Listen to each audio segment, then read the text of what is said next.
Estudió Ciencias Políticas y Administración Pública en la Universidad Iberoamericana e hizo estudios en Gestión Pública y Desarrollo Social. Es miembro del Consejo de la Maestría en Derechos Humanos de esa universidad. Fue secretario técnico de la Comisión de Derechos Humanos del Distrito Federal, director general adjunto del Instituto Nacional de Desarrollo Social y coordinador nacional de Cáritas Mexicana en la Comisión Episcopal de Pastoral Social. Actualmente preside el Consejo Nacional para Prevenir la Discriminación, la Red Iberoamericana de Organismos y Organizaciones contra la Discriminación y representa a México en la Comisión Europea contra el Racismo y la Intolerancia. Forma parte de la Junta de Gobierno del Consejo Nacional para el Desarrollo y la Inclusión de las Personas con Discapacidad, del Sistema Nacional para Prevenir la Violencia contra las Mujeres, del Consejo Nacional para la Prevención y Control del SIDA, del Movimiento Nacional por la Diversidad Cultural, del Consejo Consultivo de Política Migratoria y es invitado como especialista en discriminación racial por la Oficina de la Alta Comisionada de las Naciones Unidas para los Derechos Humanos. Durante 30 años ha participado con organizaciones de la sociedad civil a favor de los derechos de grupos de poblaciones en situación de exclusión y discriminación y es columnista invitado en diversos medios impresos y electrónicos. Bienvenido, Ricardo. Muchas gracias. Buenas, ya no sé si días o tardes. Buenas tardes a todas y a todos.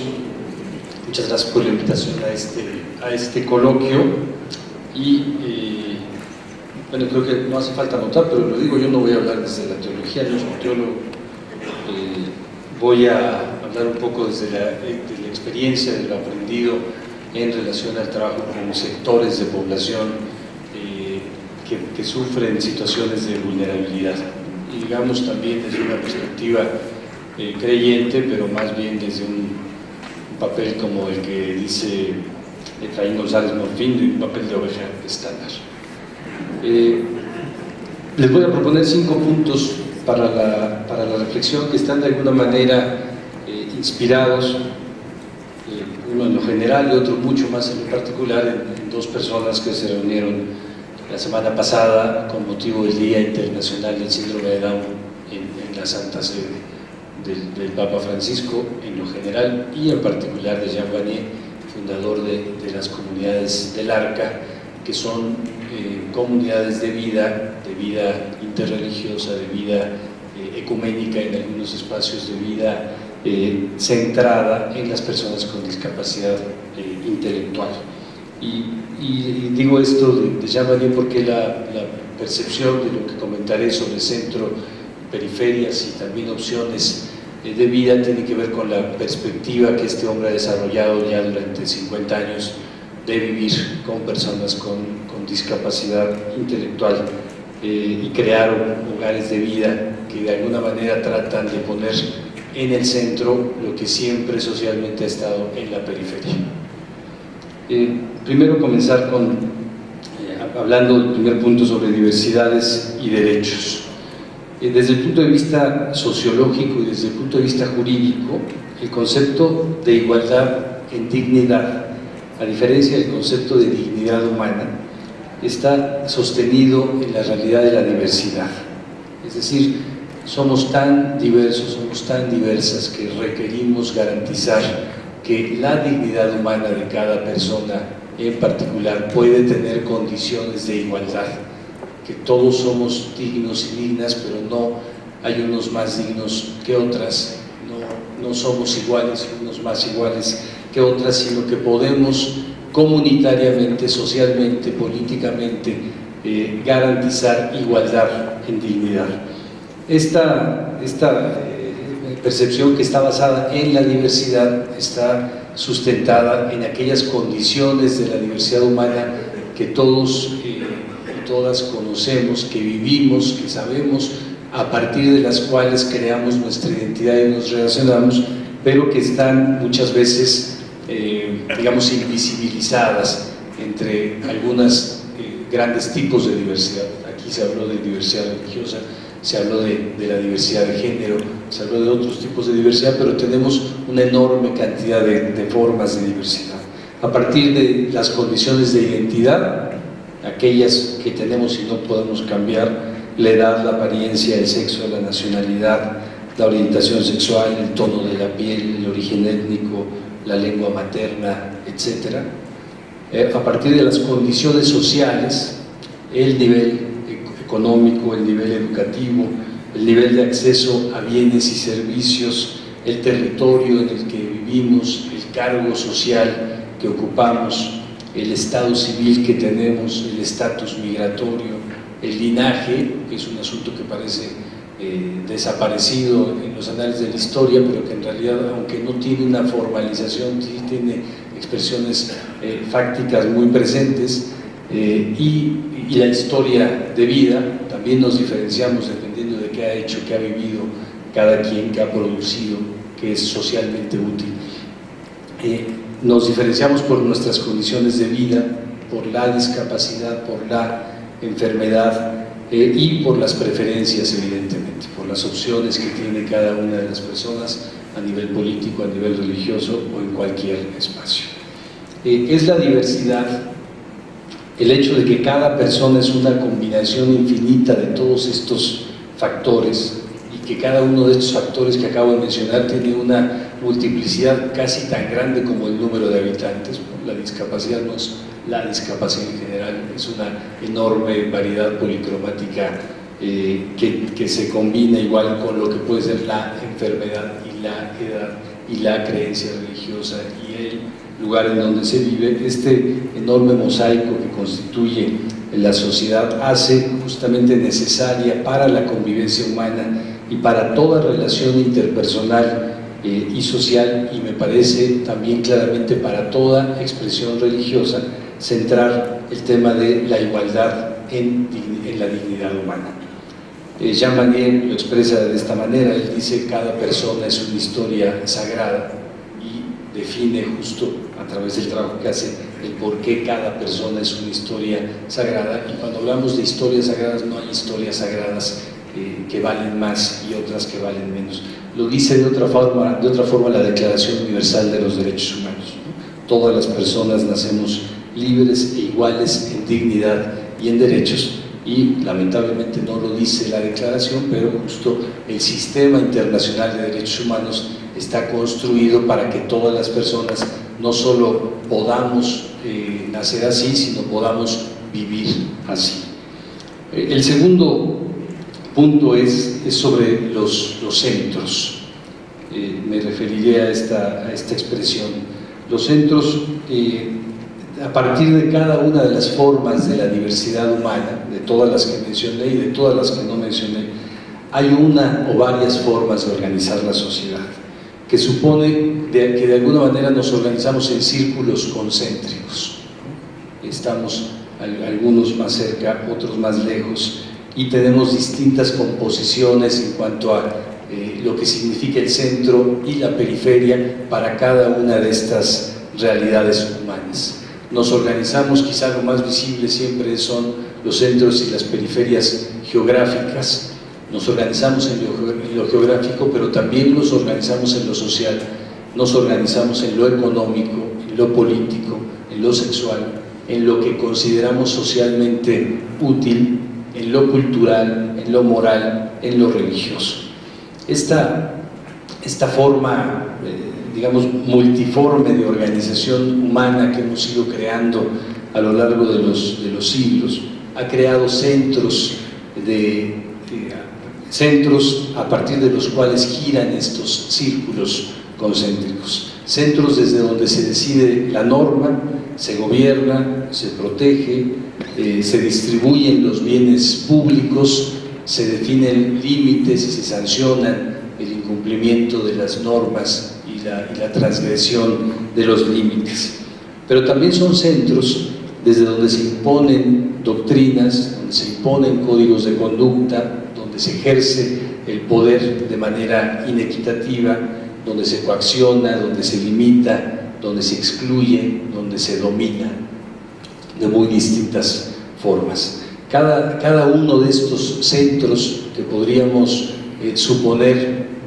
pensando en un mapa gráficamente, que están todos sobrepuestos unos a otros, porque todos estos formas de organización social están sobrepuestos unos a otros.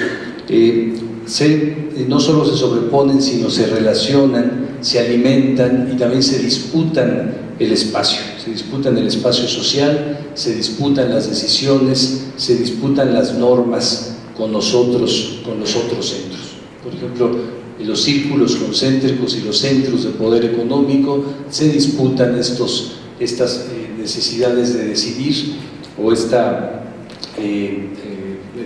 percepción de que hay que tomar las decisiones porque si no, no se actúa adecuadamente con el poder político. Lo hace también los centros que tienen que ver con la religión, con las religiones y con el poder mediático. Los poderes religiosos y mediáticos también se disputan el centro de los mensajes sociales y de las formas de organización social. Y estos centros tienen también luego expresiones particulares en donde lo que se busca es resaltar quién está en el centro y quién está en la periferia. Lo dijo de otra manera muy elegante y muy docta don Miguel Concha ahora, pero voy a poner dos ejemplos que no son ni elegantes ni doctos, pero son reales, ¿no? Uno desde el poder político, un funcionario público que cuando utiliza un elevador que ha sido y que sabe que fue previamente utilizado por alguien de servicio, manda primero que se desinfecte el elevador para poder subirse a él, ¿no? Este es, como dice la televisión, un caso de la vida real, y también el de un obispo que visita una comunidad y que cuando se le pregunta cómo quiere ser tratado, y él dice, pues como lo que soy, un príncipe de la iglesia. Cada centro supone un modelo de organización distinto, mencionado, pero también supone la existencia de múltiples repeticiones de sí mismos, es decir, no hay un solo centro para cada forma de organización social que está referida a cada expresión de la diversidad humana. No existe un solo centro por ámbito de la vida, hay multiplicidad de centros. En lo religioso o en lo político es claro, el centro, el poder que tiene en la ventanilla el burócrata. Decía que hay un solo presidente, pero hay miles de centros de poder en este país. Cada persona que puede tener un espacio de poder hace de su entorno un centro, o hace de sí mismo un centro, y en lo religioso sucede también en lo económico, y estos centros comparten sus características esenciales, desde las positivas y las negativas, comparten lógicas, comparten identidades, pero varían evidentemente en capacidades de influencia, en niveles de espacios, de cobertura, en comportamiento. Además, cada modelo de organización social se combina y se sobrepone con todos los demás, de tal manera que cuando sumamos lo que significa esta forma de organización social desde lo económico, lo religioso y lo político, vemos que en realidad pudiéramos, si lo viéramos gráficamente, que hay manchas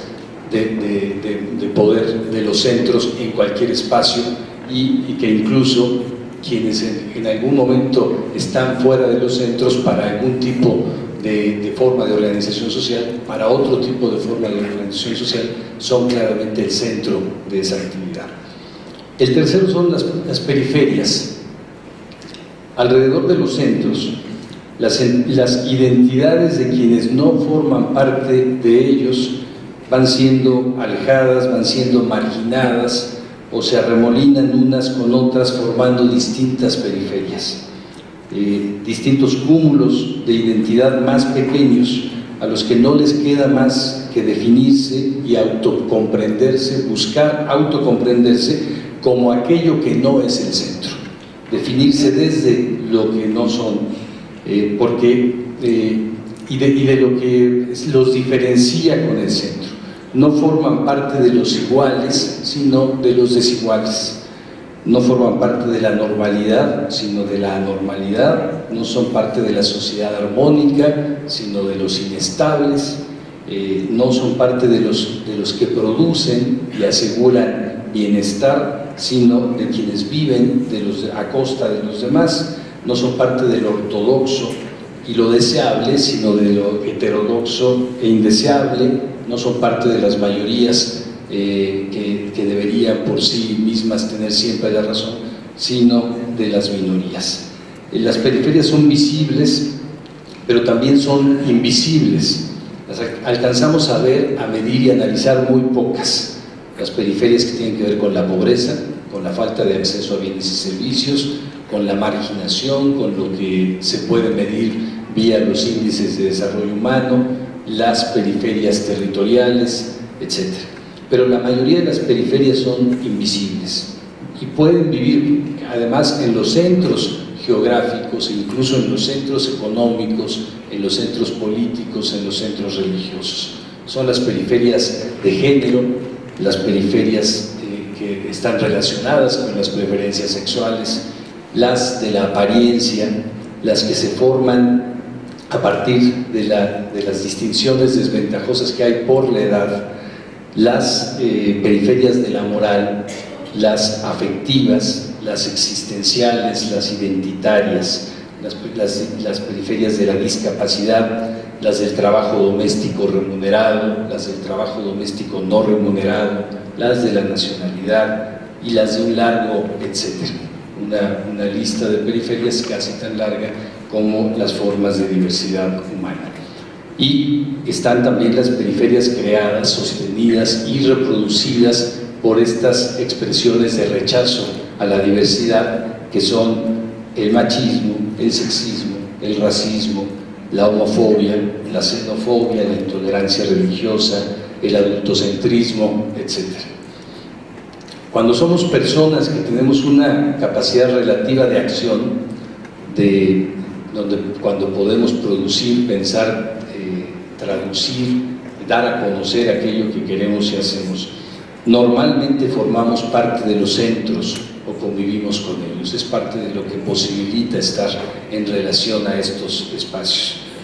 Pero también nosotros mismos, las mismas personas, cuando somos personas que tenemos ciertas convicciones,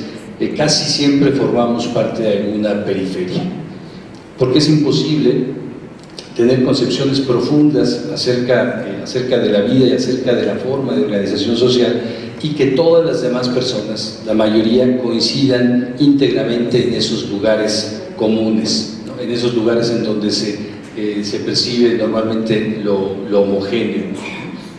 lo que se dicta deseablemente como homogéneo. Podemos entonces, no solamente como grupos y formas de organización social, pertenecer o estar inmersos en grupos que están en los centros o en las periferias, o podemos estar también como personas al mismo tiempo en centro y periferia. Una persona puede ser muy rica económicamente, pero puede tener una edad en donde ya es víctima de abuso por parte de su familia o es víctima de falta de que se tome en cuenta su libertad de opinión, se le quita la posibilidad de toma de decisiones, por ejemplo. El cuarto, la relación entre centros y periferia.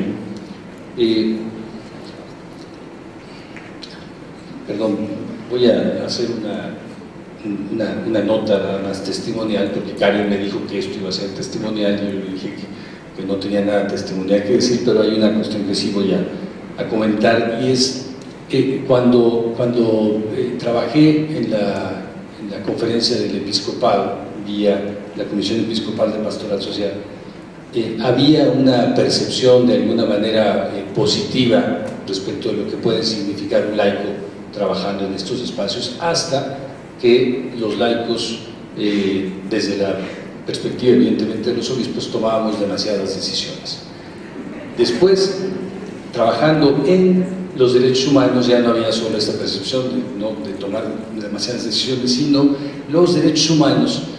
son vistos como un espacio que de alguna manera atenta contra la ortodoxia doctrinaria, porque desde los derechos humanos han pasado cosas tan espantosas a la vista de algunos, como promover la despenalización, el hecho de que las mujeres no sean víctimas penales por el aborto, o etcétera, etcétera. Después,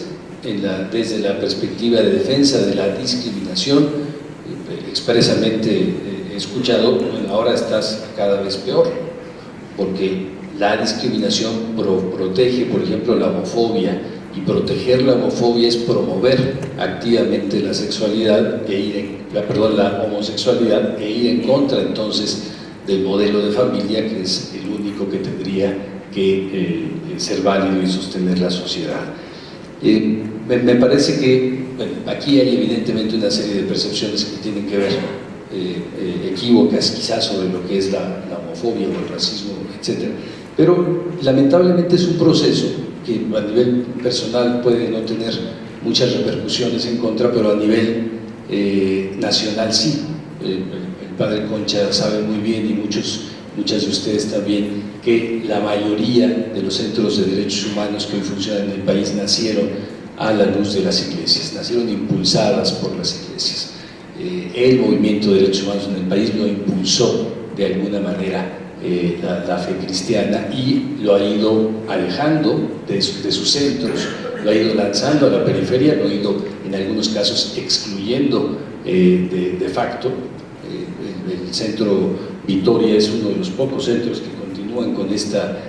esta liga clara de los centros históricos que se formaron con esta perspectiva, y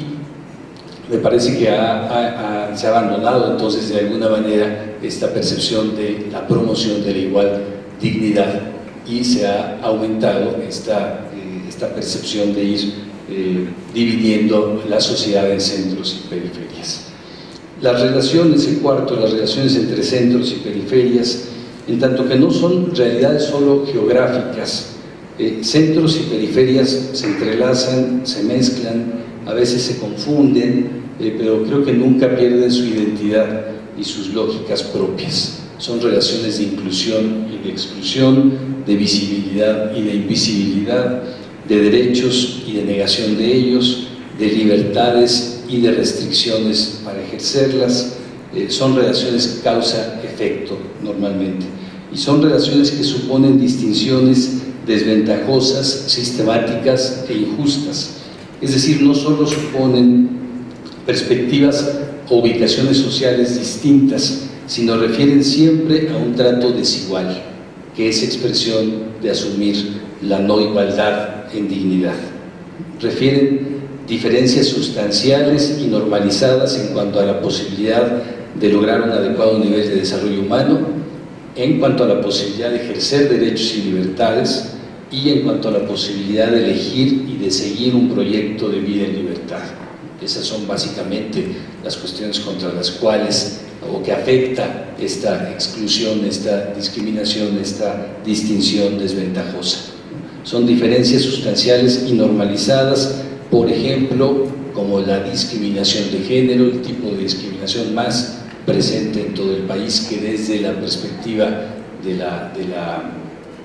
trabajo de las iglesias no es abordada en la medida del problema que representa. La situación de las víctimas de la violencia en México, la restricción de derechos de las trabajadoras del hogar, la normalizada pobreza indígena,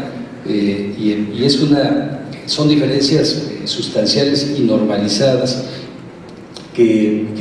se expresan, digamos, o que construyen relaciones contradictorias, relaciones de inclusión y de inclusión al mismo tiempo, a veces de inclusión y de inclusión al mismo tiempo. Y, por ejemplo, aquí está, me parece muy claro el caso del papel de las mujeres en las iglesias. Y aquí, parafraseando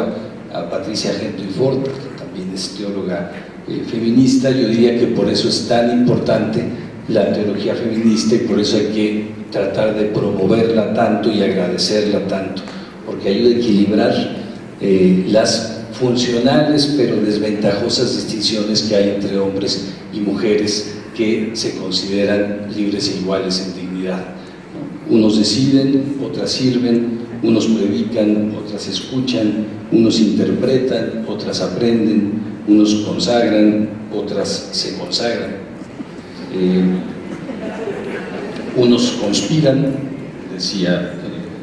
el doctor Picasa, otras se inspiran, etc. Y el quinto, opciones y perspectivas. en relación al posicionamiento que tenemos cada uno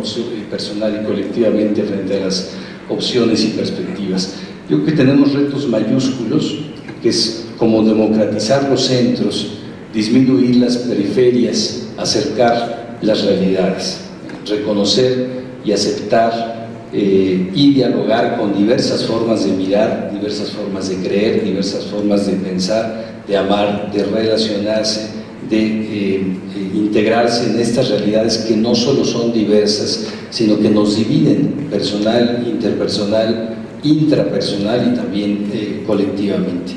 Y creo que para enfrentar estos retos, las personas debemos estar en la disposición de apoyar y de identificarnos con un arreglo político y social que permita la inclusión de todos y de todas. Esto requiere de un entendimiento total de la idea de que ningún arreglo político y social puede reflejar las convicciones morales o las creencias de todas las personas. Ningún Estado puede reflejar ni debe reflejar la moralidad de una sola persona o de un solo grupo, incluso cuando éste sea mayoritario. Creo que el reto del cristiano, en tanto que persona con convicciones morales fuertes y claras, tiene que ver con no abandonar sus convicciones morales, alimentarlas y defenderlas con integridad, pero sin caer en la contradicción recurrente del pequeño o del gran tirano. Es decir, que ello implique tratar de imponer una manera de vivir a otros o de descalificar a los demás o de no acogerlos desde el amor, porque cada vez que se obliga o se quiere obligar a otro a vivir como uno mismo, se contradice precisamente las convicciones que se intenta defender. Pero creo que también la vocación de los creyentes hoy es una opción preferencial, una opción entrañable, decía Pedro Pérez Aguirre, por quienes viven en las periferias, por acercar los centros, por hacerlos útiles, por rescatar su valor social, por hacerlos incluyentes, por eliminar las barreras, por traslapar centro y periferia, teniendo como centro de los centros a los excluidos, contra la cultura del colonialismo que tenemos tan arraigada todavía y que eclesialmente también está tan presente, aunque parezca tan invisible. Diría que lo que toca hoy, y aquí tomando partes de un texto de Karen Castillo, otra feminista, que la opción que toca entre centro y periferias la define el amor, que quiere seguir dialogando sobre los derechos de los grupos discriminados, sobre la macabra invisibilidad de las mujeres, que quiere seguir pensando en quienes tienen SIDA en África y hambre en Chiapas y muerte en Michoacán, en quienes sufren cada día por ser homosexuales y en quienes no podrán dejar nunca de ser cuasi esclavas en familias de bien vía el trabajo doméstico. Diría que el amor quiere ayudarnos a no dejar la indignación que produce la violencia y el abuso y la miseria, a no instalarnos en esos centros donde todo parece normalmente bien cuando está visto desde nuestra chequera con fondos, desde nuestra tarjeta con crédito, desde nuestro teléfono con saldo, desde nuestra salud con seguro, desde nuestro futuro con ahorro, desde nuestro espacio con jardines, desde nuestro archivero con escrituras y desde nuestra soledad con compañía. Y diría finalmente que la opción entrañable a tomar en nuestro posicionamiento entre centro y periferias la define el querer vivir la dignidad humana en igual dignidad para todos y para todas. Muchas gracias.